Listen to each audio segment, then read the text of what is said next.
नमस्कार दोस्तों, आप देख रहे हैं एएमपी लाइव न्यूज और हम आपको दिखा रहे हैं गांव हसनपुर की पावन भूमि से। जैसा कि हमने आपको चैनल के माध्यम से पहले अवगत कराया था कि गांव हसनपुर में श्री राम कथा का आयोजन किया जाएगा, वह भी डॉक्टर देवी श्री मैत्री आनंद सरस्वती जी के माध्यम से उनके श्रीमुख द्वारा यहाँ पर आज श्री राम कथा का आयोजन प्रारंभ करा दिया गया है।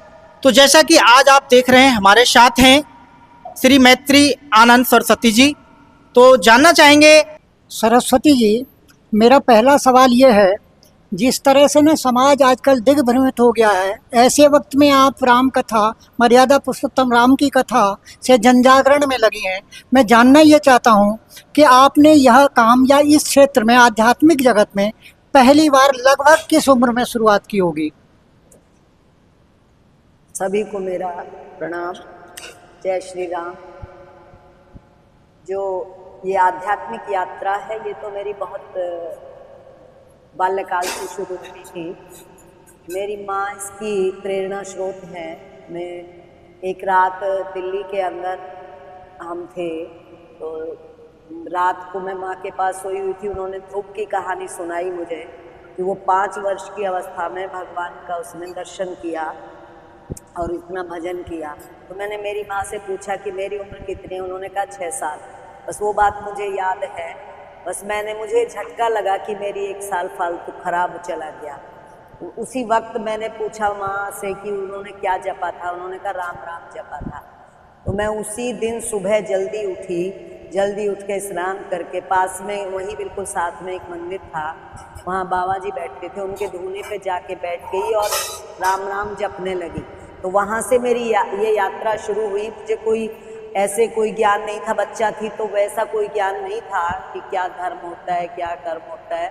बस ये एक प्रेरणा थी मेरी। तो उसके बाद फिर हम धीरे धीरे, जैसे एक समय आया, मेरी जन्मभूमि है उत्तर प्रदेश में, जनपद हापुड़ में।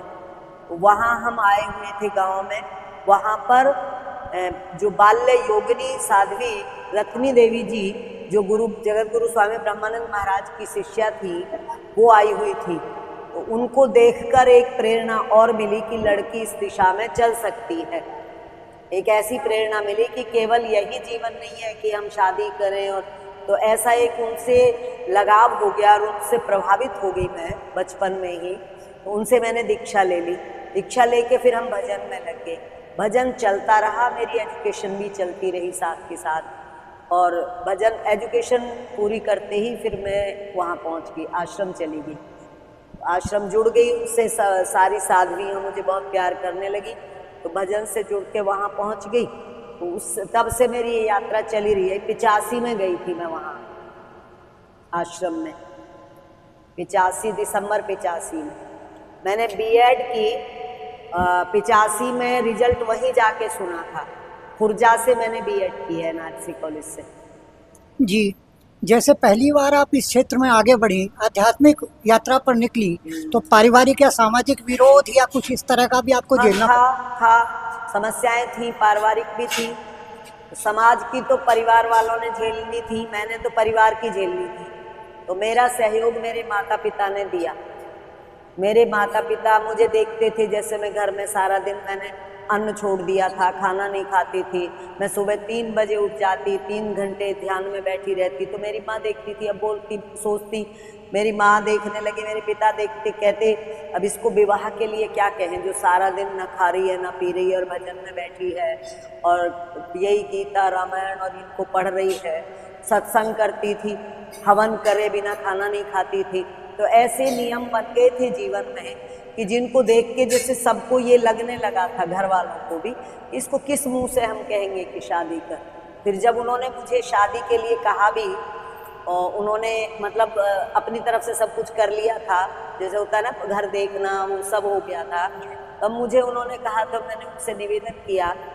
मैंने एक ही निवेदन किया कि मुझे अभी थोड़ा वक्त दो। उस समय मैं 16 वर्ष की थी। तो मैंने कहा मैं 25 वर्ष तक का वक्त चाहती हूँ, क्योंकि उस समय मैं विरोध नहीं कर सकती थी, मुझे थोड़ा बड़ा होने की ज़रूरत थी उसमें।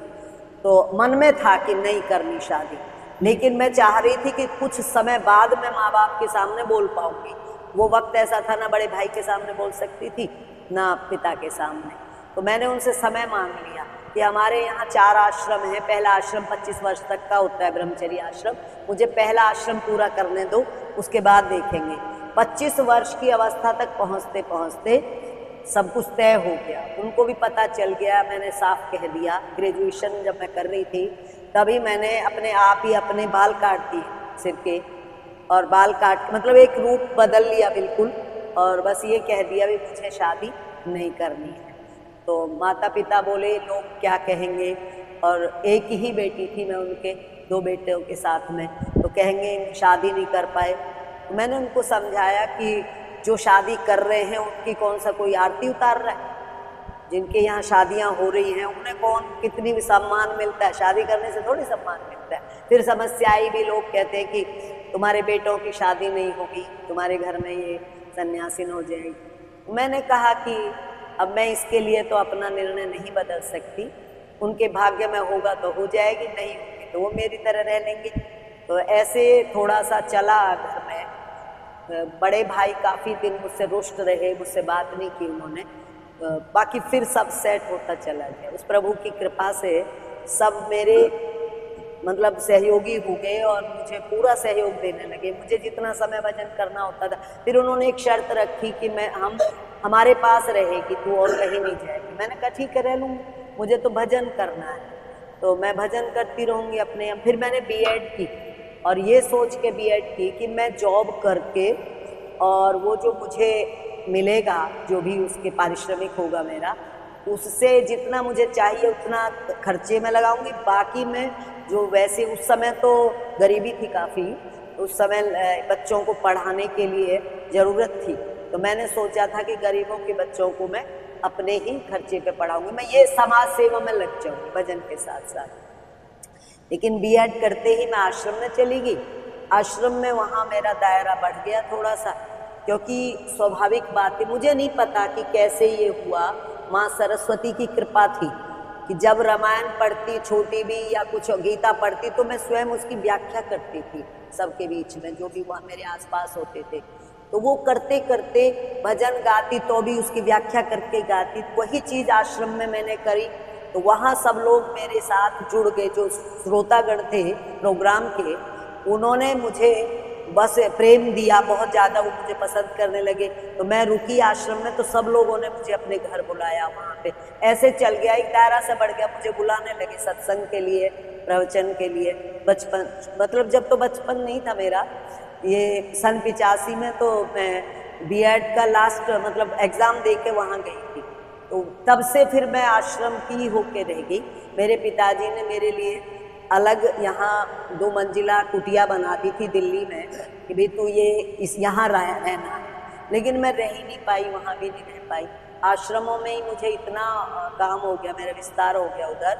आज भी मुझे फुर्सत, अब तो खैर टाइम दूसरा हो गया, जब तो बच्चा थी तो फुर्सत ही नहीं थी, सत्संगों से ही फुर्सत नहीं थी, प्रचार प्रसार से ही फुर्सत नहीं। हमारा जो है वो है यज्ञ का प्रचार, वैदिक है हमारा, वेदों का प्रचार और यज्ञ करते हैं हम प्रतिदिन। यज्ञ के बिना हम कुछ और नहीं करते, पहले यज्ञ करके फिर कुछ खाते पीते हैं।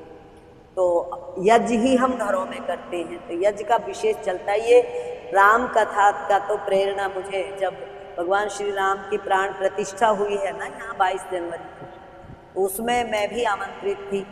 तो वहाँ एक इस तरह का अंदर बना, ये राम जी की जीवन गाथा का तो हम भी करेंगे। तो तब ये संकल्प बना राम अयोध्या में मेरा। उसके बाद मैंने राम जी की कथा शुरू की, और कृष्ण कथा भी कर रही हूँ मैं। लेकिन पहले केवल हम यज्ञ ही करते थे और प्रवचन करते थे, सामाजिक विषयों पे बोलते थे, जो भी ऐसे जैसे कन्या भ्रूण हत्या होती थी, महिला सशक्तिकरण के प्रोग्राम कर लिए, कॉलेजों में स्कूलों में से प्रशिक्षण देने चले गए, लेक्चर देने चले गए। तो इस प्रकार के सामाजिक कार्यों में हमने थोड़ा अच्छा काम किया फिर। और अब राम कथा भी मैंने शुरू कर दी, कृष्ण कथा भी शुरू की, कृष्ण के ऊपर भी बोल रहे हैं।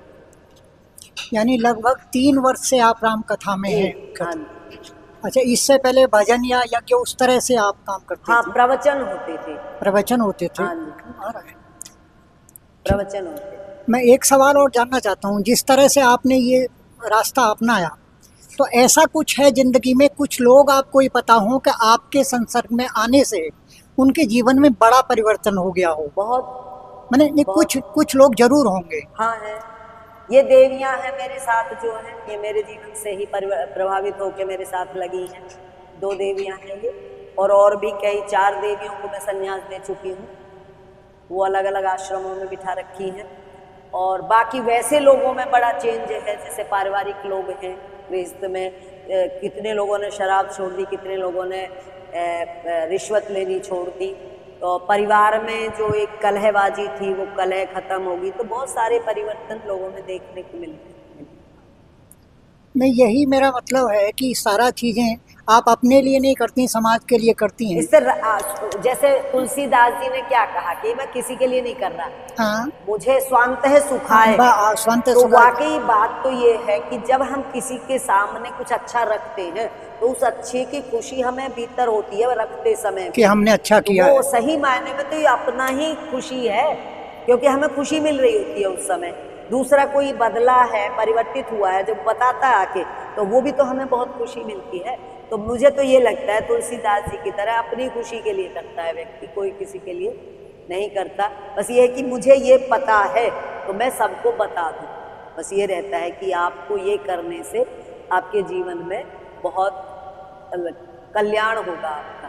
तो ये अच्छा लगता है, बताने को मन करता रहता है कि हाँ हमें बताना, ज़्यादा से ज़्यादा लोगों तक ये चीज़ें पहुँचानी है। जैसे आज का समय है, आधुनिक समय है, इसमें मॉडर्न का जो चल रहा है ना कंसेप्ट, ये आधुनिक होने का जो कंसेप्ट है, और वो भी स्त्रियों में ज़्यादा चल रहा है, लड़कियों में ज़्यादा चल रहा है। तो ये समय, ये चीज़ चिंताजनक है। तो ये चीज़ें, चिंताएं हमारे अंदर आती हैं कि अगर हमने इसमें कुछ काम नहीं किया तो समाज की दिशा बदल रही है, बुरी तरह से बदल रही है, क्योंकि स्त्री के बिगड़ने से सारा सिस्टम बिगड़ जाता है, सारा सिस्टम हिल जाता है।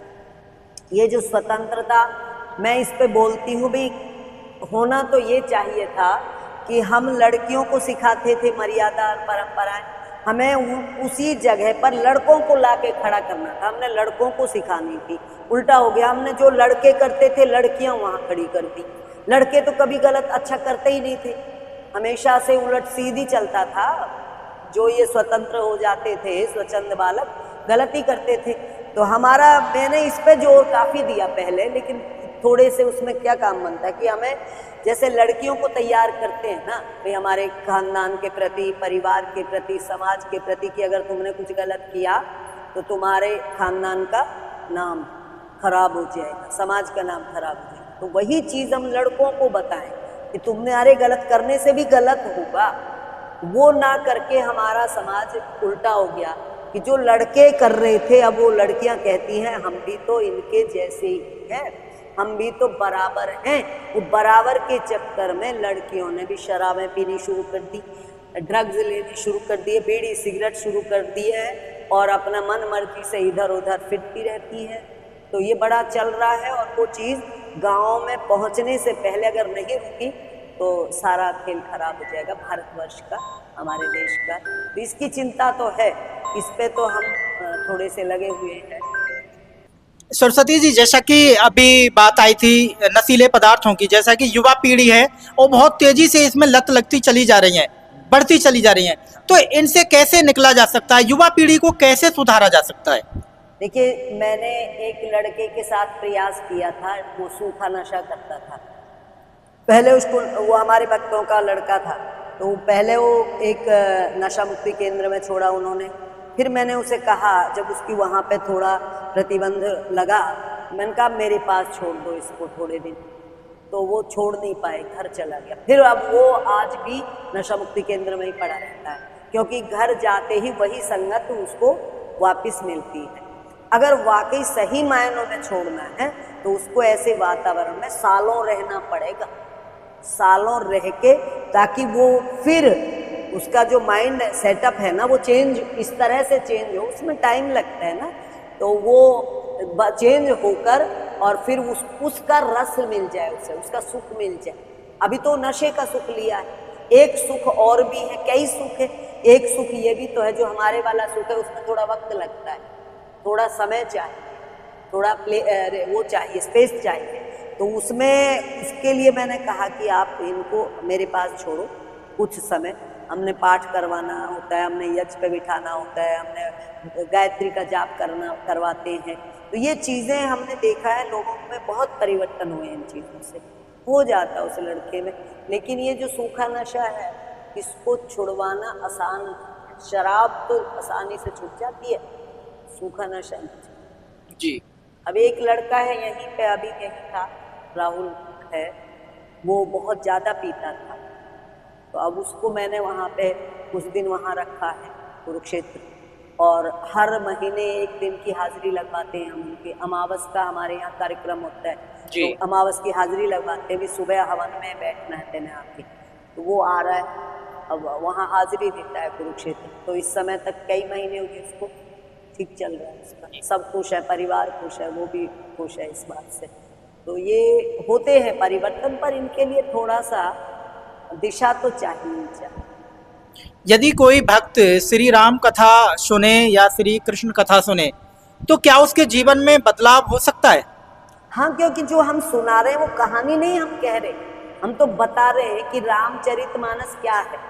रामचरितमानस राम की कथा नहीं है, एक ऐसे बेटे की कथा है जिसका मुकाबला कोई कर ही नहीं सकता। एक ऐसी माँ की कथा है कौशल्या, उस परिवार की कथा है जिसमें बहू है वो कोई शिकायत नहीं कर रही, बेटा है वो शिकायत नहीं कर रहा, माँ है वो शिकायत नहीं कर रहे, सब आपस में सहयोग कर रहे एक दूसरे का।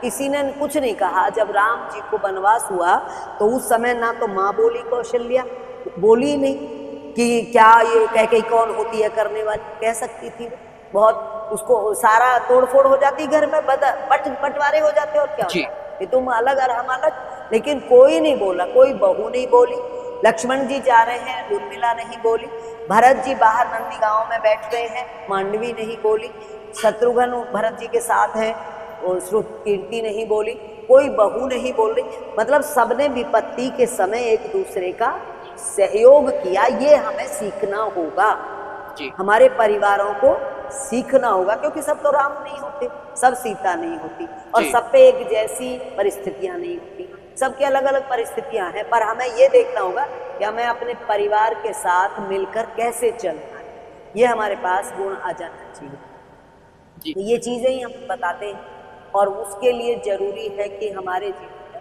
अध्यात्म हो, स्वाध्याय हो, और भजन करने का भी हम समय निकालें। इससे हमारी बुद्धि जो है परिमार्जित होती है, शुद्ध होती है जी, और शुद्ध बुद्धि सही निर्णय होती है। जी बिल्कुल सही बात है। जैसा कि प्रकृति अपना रूप दिखा रही है, अब की बार देखा गया है कि जगह जगह बादल फट रहे हैं, पहाड़ ऑटोमेटिक आकस्मिक टूट रहे हैं, कहीं बाढ़ें आ रही हैं। इस पर हम क्या कह सकते हैं, ये किस की कमी के कारण कुछ हो रहा है?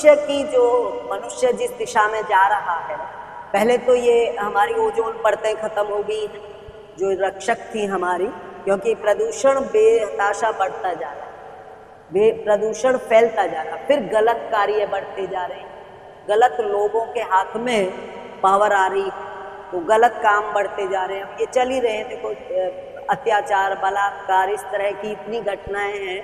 ये सब जब मनुष्य मशीन की तरफ, मशीन से आश बंध जाता है, ये तो आप भी जानते हैं कि जैसे जैसे विज्ञान बढ़ेगा वैसे वैसे विनाश होगा। तो ये विज्ञान की तरफ हम बढ़ रहे हैं, सारे के सारे हम विज्ञान के युग में जी रहे हैं, मशीनों के साथ जुड़ चुके हैं, संवेदनाएं हमारी खत्म हो गई, इंसानियत हमारी मर गई है। कौन है घर में भी हम परस्पर भी एक दूसरे के प्रति संवेदनशील नहीं है, केवल स्वार्थी है जी। स्वार्थ पूरा होता है तो ठीक है, नहीं हो रहा तो आजकल तो औरतों में आ गया, ये छोड़ के भाग लेती है जी। कहाँ कौन किसको देखना चाह रहा है।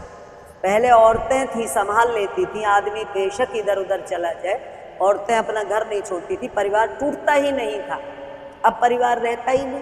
तो ये जिस प्रकार जो हम प्रकृति के विरुद्ध चल रहे हैं, क्योंकि प्रकृति का तो है एक दूसरे का सहयोग करना, जो प्रकृति का स्वभाव है वो ये है, सब एक दूसरे के साथ लग के चल रहे हैं। सौरमंडल में देखो नवग्रह अपने एक दूसरे के साथ सहयोग कर रहे हैं। जी बिल्कुल। तो पृथ्वी है, सूर्य का वो करती है, परिक्रमा करती है, तो एक दूसरे के साथ चल रहे हैं सब। प्रकृति आदान प्रदान का वो नाम है। प्रकृति क्या है? आदान और प्रदान। हम कहते हैं हम वृक्ष लगाते हैं, वृक्ष ऑक्सीजन देते हैं हम, और हम उनको कार्बन डाइऑक्साइड देते हैं, क्योंकि उनका भोजन है कार्बन डाइऑक्साइड और हमारा भोजन है ऑक्सीजन। तो वो हमें देते हैं, हम उनको देते हैं। तो ये सारा टूट रहा है, सिस्टम ही टूट रहा है। आज के समय में परिवार काफी टूटते हुए नजर आ रहे हैं, जैसा कि अभी आपने कहा था। तो इन परिवारों को कैसे बचाया जा सकता है, क्या किया जाए इसके लिए? वैसे तो संत लोग काफी काम कर रहे हैं, अच्छा काम। जिस प्रकार टूट रहे हैं उस प्रकार काम भी हो रहा है, पूरा काम चल रहा है। अब जब विनाश का वक्त आता है तो इस तरह की स्थितियां पैदा हो जाती हैं कुदरती। जब द्वापर युग में विनाश का वक्त आया तो भगवान कृष्ण जोर लगाते रहे, कुछ नहीं हुआ, अंततः विनाश ही हुआ। तो यही है कि ऐसा लगता है कि आगे आने वाले टाइम में जब विनाश होके अकल आएगी लोगों की, जब 1/4 रह जाएंगे ना, जो रह जाएंगे उनको अकल आएगी, जो चले जाएंगे वो तो चले ही गए। इसमें कुछ नहीं कर रहे हैं, करने वाले जोर तो पूरा लग रहा है। अब तो आज तो हमारे देश में सरकार भी इसमें हमारा सहयोग कर रही है। आज तो देश के अंदर सनातन का काम बहुत जोरों से चल रहा है। हालांकि चीज़ें थोड़ी गलत हो रही हैं, सरकार की तरफ से भी गलत है, न्यायालय की तरफ से भी गलत है। जैसे न्यायालय से ही जो ये कुछ चीज़ें लिव इन रिलेशनशिप है उसको अनुमति दे देना, बहुत सारी चीज़ें गलत चीज़ों को अनुमति दी गई है। तो सामाजिक रूप से इनको रोकने का प्रयास चल रहा है। यानी सरकार को इस प्रकार का कोई कानून नहीं बनाना चाहिए? नहीं बनाना चाहिए जी। उसको अपनी संस्कृति से बाहर नहीं जाना चाहिए सरकार को भी अपने कानून को लेकर, क्योंकि इस कानून को तो किसी को नहीं जरूरत। इसकी एक जो पाश्चात्य लोग हैं उनको जरूरत है, इसकी किसी को नहीं जरूरत लिव इन की। तो चैनल के माध्यम से भक्तगणों को क्या कुछ संदेश देंगे आप? जितनी बातें मैंने कही है, मैं तो एक ही बात आप लोगों तक पहुंचाना चाहूंगी कि सबको खड़े होना होगा। पार करना चाहते हो इस गरजते सिंधु को, यदि प्राण लेकर आज लहरों में उतरना ही पड़ेगा। चाहते हो नया जीवन, नया यौवन, नया मन, तो आज कण कण का नया श्रृंगार करना ही पड़ेगा। हम सबको खड़ा होना होगा, हर व्यक्ति को अपनी जिम्मेदारी समझनी होगी, और ये बात समझनी होगी कि जिसको हम आधुनिकता कह रहे हैं वो विनाश का एक मार्ग है, विनाश की एक दिशा। ये सबको ये चश्मा उतारना पड़ेगा आधुनिकता वाला, सबको देखना पड़ेगा कि ये जिसको हम आधुनिक समझ के हम जिसके पीछे भाग रहे हैं और हम कह रहे हैं ये तो हमारी स्वतंत्रता है, आज़ादी, वो आज़ादी नहीं है। हमारी यहाँ अमृत बांटने की आज़ादी है, जहर बांटने की आज़ादी किसी के पास नहीं है। कोई बांट के दिखाओ जहर, कौन बांटने दे देगा? नहीं बांटेगा। अच्छी चीज़ें बांटो, आप कितनी बांट लो। तो ये जो गलत बांटी जा रही है, गलत परोसा जा रहा है, चाहे वो मीडिया के माध्यम से, चाहे वो फिल्म जगत के माध्यम से, इन सब पर बैन लगना बहुत जरूरी। अब ये सेंसर बोर्ड बैठे हैं, ये इन पे तो बैन लगा, मैं दूसरी जो मूवी आती है उन पे तो नहीं लगाते जो नंगी नाचे उसमें। ये सारा गड़बड़ है, मामला यहाँ से गलत हो रहा है, क्योंकि वो खुद ही चरित्रहीन है जो सेंसर बोर्ड में बैठे हैं। तो वो चरित्रहीन व्यक्ति क्या चरित्र जानेगा कि क्या होता है चरित्र? बिल्कुल सही बात है जी। बहुत बहुत धन्यवाद आपका। जैसा कि दोस्तों आप देख रहे थे एएमपी लाइव के माध्यम से डॉक्टर देवी श्री मैत्रेय आनंद सरस्वती जी को आपने सुना। और दोस्तों कथा आज यहाँ से प्रारंभ हो गई है और 30 सितंबर तक निरंतर रहेगी। तो सभी भक्तगणों से अनुरोध है कि अधिक से अधिक संख्या में पहुँचें और कथा का लाभ उठाएं।